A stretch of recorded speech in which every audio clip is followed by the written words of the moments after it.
Hello everyone, very good evening to all. Welcome back to Vijita Rajkumar YouTube channel.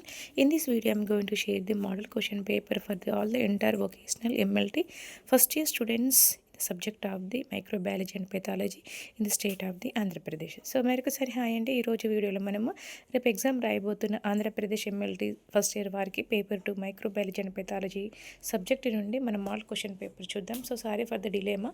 So కొంచెం busy schedule ఉండడం వల్ల నేను videos upload చేయలేకపోతున్నాను. So anyhow so మీకు అంటే ఒక నైట్ వరకు అయితే చూసుకోవడానికి, ఎందుకంటే మీరు ఆల్మోస్ట్ సిలబస్ అంతా చదివి ఉంటారు. జస్ట్ మోడల్ క్వశ్చన్ పేపర్ చూపిస్తే కొంచెం మీకు బూస్టప్ ఎనర్జీ వస్తుంది, ఒక హోప్ అనేది ఉంటుందనే ఉద్దేశం కోసమే ఎంత బిజీ షెడ్యూల్ ఉన్నా కూడా నేను try to uploading the videos whatever you're expecting from me.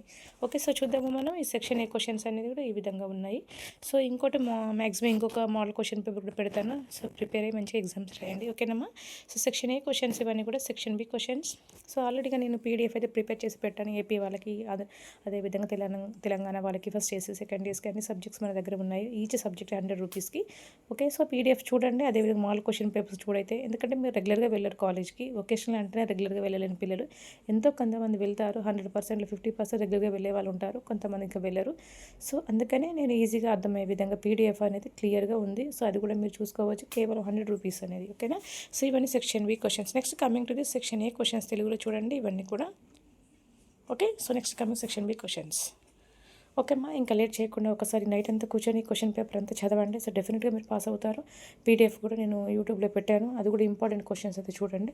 So రిపీటెడ్గా వచ్చే క్వశ్చన్స్ అన్నీ ఒకసారి ఫోకస్ చేసి అండర్లైన్ చేసి సైడ్ హెడ్డింగ్స్ అన్నీ గుర్తుపెట్టుకోండి, మంచిగా ఎలాబరేట్ చేయండి, మంచిగా వచ్చిన క్వశ్చన్స్ ఫస్ట్ రాయండి. సో ఎక్కడైతే అవసరం ఉంటుంది whenever necessary please try to draw the pictures, then only you will get the good impression towards your paper. So ఇదేనండి ఈరోజు మనం మోడల్ క్వశ్చన్ పేపర్స్ ఇచ్చాం కదా. సో తప్పకుండా మీరు మంచిగా మీరు ఎక్స్పెక్ట్